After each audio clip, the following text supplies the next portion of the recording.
नमस्कार, आप देख रहे हैं यूआईपी न्यूज और मैं आपके साथ आकांक्षा तोमर। इस वक्त हम मौजूद हैं साकेत डिस्ट्रिक्ट कोर्ट के अंदर और हमारे साथ कुछ वकील मौजूद हैं जिससे हम बात करने की कोशिश करेंगे। जो अभिवक्ता अधिनियम एक्ट है उसका ड्राफ्ट जो आ चुका है उसको लेके क्या वकीलों की नाराजगी है, क्योंकि देश भर में वकील प्रदर्शन कर रहे हैं इसको लेके।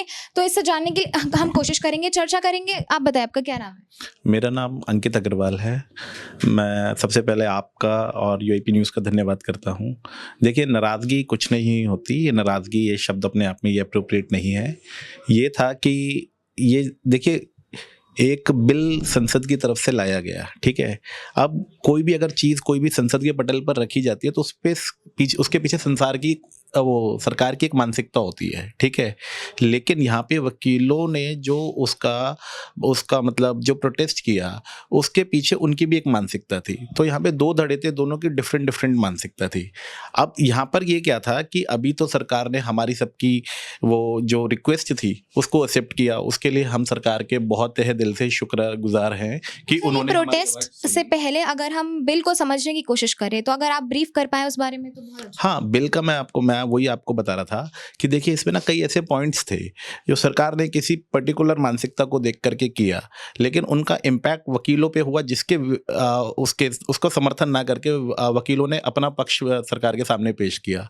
तो जैसे उसमें पहला पक्ष ये था, सरकार को ये लगा क्योंकि ना बहुत सारे भारत में, जैसे हमारी कोर्ट्स में, इंडियन कोर्ट्स में बहुत सारे ऐसे बिल व केसेस हैं जो पेंडिंग हैं। तो उन्होंने उनकी सरकार की सोच रही होगी कि ये जो निपटारे हैं कोर्ट्स में, जो केसेस हैं, ये फटाफट इनका निपटारा हो।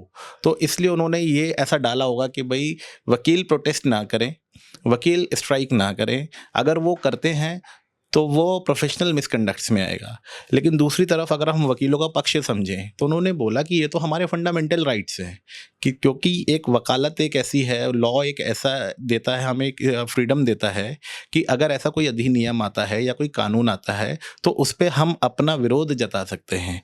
और उनका ये भी, हमारा मतलब जो वकीलों का ये सोचना भी था उस वक्त कि एक विरोध का एक ऐसा माध्यम जो शांतिपूर्ण हो, हम कहीं प्रोटेस्ट कर सके, क्योंकि ये सब एक डेमोक्रेसी के लिए एक हेल्दी इन्वायरमेंट होता है।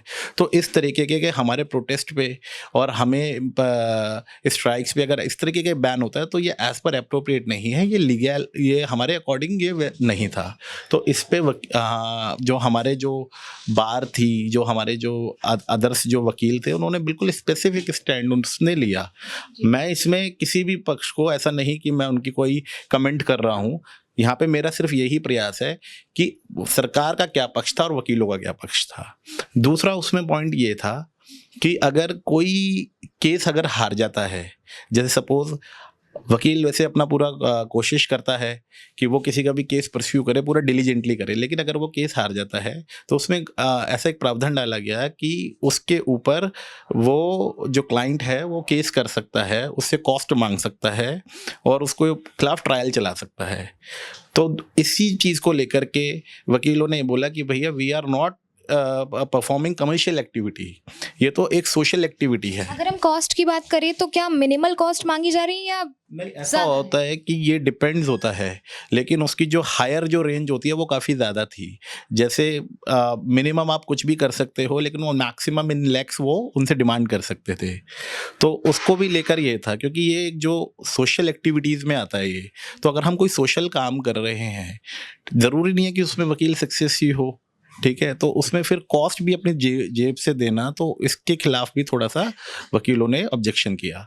अच्छा, अब तीसरा इसमें एक ये पॉइंट्स था कि जब ये दो पॉइंट्स हो गए कि जो हमारी जो सब सर्वोच्च जो वकीलों की बॉडी है, बार काउंसिल ऑफ इंडिया, उसमें जो गवर्नमेंट है अपने 3 नॉमिनेटेड मेंबर्स इंडक्ट करेगी। उनके पीछे मेरे को ऐसा लगता है मानसिकता रही होगी ताकि एक वकीलों में और गवर्नमेंट के बीच में संवाद हो सके, कम्युनिकेशन हो सके किसी भी चीज़ को लेके। तो वकीलों की तरफ से जो वो रहा, थोड़ा उसका ऑब्जेक्शन रहा, वो ये रहा कि जो बीसीआई है ये एक सेल्फ गवर्न बॉडी है, सेल्फ है। तो इसमें कोई मतलब ऐसा कोई ना सरकार इसमें इंडक्ट ना करे, क्योंकि इसकी एक प्रक्रिया है। तीसरा पॉइंट इसमें ये था, ठीक है। ऐसे इसमें और भी कुछ पॉइंट्स रहे जिसमें सरकार की कोई मानसिकता रही और वकीलों की एक मानसिकता रही। लेकिन आज ये बताते हुए बहुत खुशी हो रही है कि सरकार ने वकीलों का वो समझा और उसको वापस लिया। तो ऐसा कुछ होता नहीं है। वैसे भी ये बिल था, तो बिल में क्या होता है कि बिल का पर्पज़ ही यही होता है कि उसके ऊपर डिस्कशन हो, उसके ऊपर चर्चा हो। यहाँ पे कोई पक्ष किसी को दबाने का या कोई वैसा नहीं कर रहा, सिर्फ सरकार ने अपना पक्ष रखा, बिल के माध्यम से वकीलों ने अपना पक्ष रखा। जी, अगर हम बात करें कि जो लॉयर की आने वाली जनरेशन है, जो इंटर्न्स है, अगर ये बिल आ जाता तो फिर उनके ऊपर क्या इम्पैक्ट पड़ता है इस बात का? देखिए, जैसा कि अभी अंकित जी ने बताया, हमें इस अमेंडमेंट एक्ट में 3 ज़्यादा मुद्दे जो हैं, उन पे ज़्यादा आपत्ति रही है हमेशा। पहला तो ये कि वकीलों का जो स्ट्राइक का राइट्स खत्म किया जा रहा है, इसमें ये बिल्कुल ही आपत्तिजनक है, क्योंकि वकील कोई गवर्नमेंट बॉडी नहीं है। वकील प्राइवेट इनकी एडवोकेसी होती है, कोई गवर्नमेंट इनको सैलरी तो देती नहीं है। गवर्नमेंट इस तरह के बंधन कैसे लगा सकती है? तो स्ट्राइक करने का अधिकार हमें कॉन्स्टिट्यूशन से मिला है, संविधान से मिला है, और उसको ये हनन कर रहे हैं इस चीज़ से, ये बिल लाकर। तो ये सबसे ज़्यादा ऑब्जेक्शनेबल है। तो इस ग्राउंड पे वकीलों ने इस पर स्ट्राइक किया था। दूसरा जो मुद्दा था, इन्होंने बताया कि हमारी बॉडीज़ में जैसे बार काउंसिल ऑफ दिल्ली है, दिल्ली स्टेट के लिए बार काउंसिल ऑफ दिल्ली है, अन्य स्टेट्स के लिए भी अलग अलग काउंसिल्स होते हैं। उनमें ये अपने गवर्नमेंट्स के मेंबर्स को उसमें घुसाने की कोशिश कर रहे हैं। क्यों कर रहे हैं? जब ये स्वायत्त बॉडी है, इंडिपेंडेंट बॉडी है, तो इसमें गवर्नमेंट के लोगों को उसमें मेंबरशिप देने का क्या मतलब है? ये भी गलत है। तो वकीलों को इस पे भी ऑब्जेक्शन है। तीसरी बात जो अभी अंकित जी ने बताई, वो ये कि अगर कोई ट्रायल चल रहा है और कोई क्लाइंट को ऐसा लगता है कि वकील उसका ठीक से ट्रायल नहीं कर रहा है, तो वो उसके ऊपर एक नया कंप्लेंट करके बीसीडी में या जो भी जहाँ का भी वो वकील होगा, वहाँ ट्रायल उसके ऊपर चलाया जा सकता है। उसके ऊपर फिर पेनल्टी का भी प्रोविज़न है। मैं ये कह रहा हूँ कि अगर लागू हो जाए तो क्या होगा कि सारे क्लाइंट्स, ये देखो, 2 केसेस में 2 पार्टी होती हैं, एक पार्टी जीतती है और एक पार्टी हारती है। तो जो हारी हुई पार्टी है वो हमेशा अपने वकील को ब्लेम करेगी कि इसने ठीक से ट्रायल नहीं किया। ये ऐसा कह सकते हैं कि इस स्टेट में जो है मेंटल हेल्थ भी, मानसिक स्तर भी थोड़ा वकील का बदल सकता है, क्योंकि प्रेशर के अंडर आके उन्हें काम करना पड़ेगा कि जो क्लाइंट है उनके ऊपर केस कर सकते हैं। नहीं, देखिए, अगर ये लागू हो जाता ना, तो वकील ठीक से काम नहीं कर पाते, क्योंकि उनके ऊपर जो प्रेशर रहता कि ऐसा नहीं करेंगे तो ऐसा हो जाएगा, ऐसा नहीं करेंगे। हालांकि मुझे ऐसा लगता है कि 90% से ज़्यादा वकील अपनी मेहनत, अपने एफर्ट्स को लगाते हैं, और ऐसा नहीं कि कोई भी जानबूझकर अपना केस हारना चाहता है। मुझे नहीं लगता कि वकील ऐसा कभी चाहेंगे कि जानबूझकर अपना केस हार जाए। देखिए, केसेस का जो रिजल्ट होते हैं ना, वो बहुत सारी फैक्ट्स पे डिपेंड करता है। आपके पास क्या प्रूफ्स हैं, उस पर डिपेंड करता है।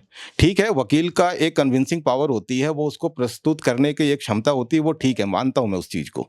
लेकिन ज़्यादातर केस डिपेंड करता है कि आपके पास आपका केस किस ग्राउंड पे चल रहा है, आपके पास कितने डॉक्यूमेंट्री प्रूफ हैं, इस पे चलता है। तो वकील कई बार सब कुछ होते हुए भी, क्या राम जेठमलानी कभी केस नहीं हारे क्या? तो क्या उनके ऊपर भी इस तरह का मुकदमा चलना चाहिए क्या? क्लाइंट उसके ऊपर केस डाल सकता है क्या? अभिषेक मनु सिंह जी, इस तरह के बड़े बड़े जो वकील हैं, क्या वो केस नहीं हारते क्या? अगर वो भी केस हार सकते हैं तो कोई भी केस हार सकता है। ये तो डिपेंड करता है ना, फैक्ट्स पे डिपेंड करता है कि आप किस तरह से कौन सा फैक्ट्स प्रोवाइड कर रहे हो अपने वकील को। ठीक है, अगर जहां तक इसकी बात कही जाए कि इनडिसिप्लिन की और लापरवाही की, तो उसके लिए ऑलरेडी प्रोविजन है, हमारे बीसीडी में प्रोविजन है, हमारे बीसीआई में प्रोविजन है। नया बिल लाने की, नया अमेंडमेंट लाने की क्या आवश्यकता थी? ये तो ऑलरेडी है। अगर कोई वकील ठीक से काम नहीं करता है तो आप कंप्लेन कर सकते हैं, अभी भी कंप्लेन कर सकते हैं, और उनका ट्रायल चलता है बीसीडी में, उनका केस चलता है। तो ये नया प्रोविजन लाने का क्या मतलब है?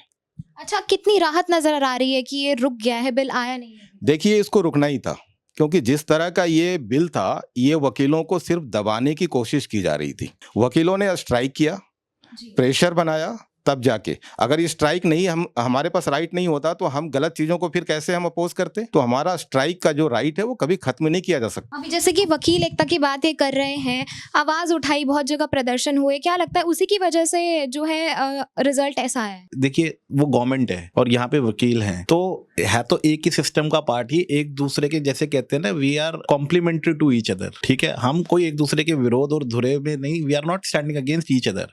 ठीक है, कई बार क्या होता है कि ड्राफ्टिंग कमेटी की जो बिल ला रहे हैं संसद में, उनके माइंड में कई ऐसे वो पॉइंट्स, प्रैक्टिकल जो वकालत के जो पॉइंट्स हैं, कई बार वो उसको नहीं वो इतना उस लेवल पर कर पाते, इमेजिन और लिख पाते। तो इसीलिए जो वकील हैं, जो डे टू डे जो यहाँ पे जो प्रैक्टिस फेस कर रहे हैं, तो उन्होंने अपना पक्ष रखा। देखिए, गवर्नमेंट ने अपना पक्ष रखा, वकीलों ने अपना पक्ष रखा। इसमें कोई कॉन्फ्लिक्ट वो वैसा नहीं है कि हम इसको ऐसा बोलेंगे कि कॉन्फ्लिक्ट्स है। देखिए, यही तो एक डेमोक्रेसी की खूबसूरती है कि उन्होंने एक बिल लाया, बिल के आवाज अगेंस्ट में जो हमने अपना पक्ष रखा वो एक पर्टिकुलर लेवल तक था, और इस बात की अब खुशी है कि उसको बैलेंस कर दिया गया, मैनेज कर दिया गया। मिनिस्ट्री को शायद ये रियलाइज हुआ कि भाई हाँ, इसमें अभी और इसमें सुधार की जरूरत है, तो उन्होंने नोटिफिकेशन जारी किया। उसके लिए हम सरकार के बहुत धन्यवाद हैं, और हमारी जो बीसीआई और जो हमारे अधिवक्ताओं ने जो प्रयास करे उसके भी हम बहुत शुक्रगुजार हैं। इस वक्त हमारे साथ मौजूद है एडवोकेट पूजा, जिनसे हम जानने की कोशिश करेंगे कि साकेत डिस्ट्रिक्ट कोर्ट में जो है चुनावी माहौल कैसा है इस वक्त। चुनावी माहौल बहुत गर्म है, बहुत जोरों शोरों से हर जगह पर चुनाव की तैयारियां चल रही हैं, और ये पहली बार हुआ है कि पूरी दिल्ली के सभी district courts including high court का चुनाव एक ही तारीख को 21 मार्च को हो रहा है। इससे पहले हर कोर्ट का अपनी अलग डेट रहती थी, बट पहली बार पूरी दिल्ली में चुनाव एक ही तारीख पर हो रहा है, इसीलिए हर कोर्ट में चुनाव का माहौल इस समय बहुत गहमा गहमी से चल रहा है। हमने सुना है कि आप भी खड़ी हैं इस चुनाव में। हाँ जी, मैं कोषाध्यक्ष पक्ष के लिए, कोषाध्यक्ष पद के लिए चुनाव कंटेस्ट कर रही हूँ। अच्छा, ये बताइए कि क्या प्रोसेस रहता है इन चुनाव का, अगर हम डिटेल में समझने की कोशिश करें तो। चुनाव तो इसमें हर एक के लिए एलिजिबिलिटी क्राइटेरिया रहता है, और वो हर बार का कॉन्स्टिट्यूशन पर डिपेंड करता है। उस बार के उस कॉन्स्टिट्यूशन को, अगर हम, जैसे मैं साकेत बार से हूँ, यहाँ का जो कॉन्स्टिट्यूशन है उसके अकॉर्डिंग जो मेरा एलिजिबिलिटी क्राइटेरिया था उसको मैंने फुलफिल करा, तो मैं ट्रेजरर के पद के लिए मैंने अप्लाई कर दिया। अच्छा, आपकी क्या कोशिश रहेगी अगर आप जीत जाती हैं ये पोस्ट के लिए? मेरी कोशिश ये रहेगी कि मैं मेरे अधिवक्ता परिवार की आवाज बनूं, उनका साथ बनूं, सहयोग, उनके लिए सहयोग करूं, उनकी आवाज बनूं बार में, उनकी आवाज बनूं बेंच में, उनकी आवाज बनूं सरकार के सामने, और जहां जहां पर मुझे लगता है कि अभी और इम्प्रूवमेंट की और साथ की जरूरत है, वहां पर मैं अपना काम आगे बढ़ाऊं। अच्छा, ये बताइए कि आप ही आपने बोला कि क्या क्या जरूरत है चेंजेस की, तो अगर आपको हमें 2 पॉइंट में आप बता सके कि इस करंट मोमेंट पे कौन से चेंजेस की जरूरत है। हाइजीन को लेके बहुत जरूरत है, अभी बहुत काम हो रहा है, हो चुका है, और अभी बहुत काम बाकी है। एडवोकेट्स के हाइजीन को लेकर है, कैंटीन में बहुत काम हुआ है, बट अभी और काम की जरूरत है। चैम्बर्स की एक लड़ाई है जो चल रही है, उसको आगे बढ़ाना है। अगर हम चैम्बर की लड़ाई को समझने की कोशिश करें तो वो क्या मुद्दा? अभी चैम्बर्स जो है हमारे पास सफिशिएंट नहीं है, जितने एडवोकेट्स हैं हमारे, उस हिसाब से चैम्बर्स ब्लॉक अभी हमारे पास सफिशिएंट नहीं है, और चैम्बर्स की जरूरत है। और इस लड़ाई को हमारे नेताओं ने, हमारे सीनियर से शुरू भी करा है। इस लड़ाई को आगे बढ़ाना है ताकि हमें और जगह मिल सके, और हमारे वकील भाइयों के लिए बैठने की जगह, सम्मानजनक जगह का हम इंतजाम कर सकें। बहुत बहुत धन्यवाद आपका अपने इनसाइट्स शेयर करने के लिए, चुनावी माहौल को लेकर और एक्ट को भी लेकर। ऐसे ही और खबरों के लिए देखते रहिए UIP न्यूज़। दिल्ली से आकांक्षा तोमर।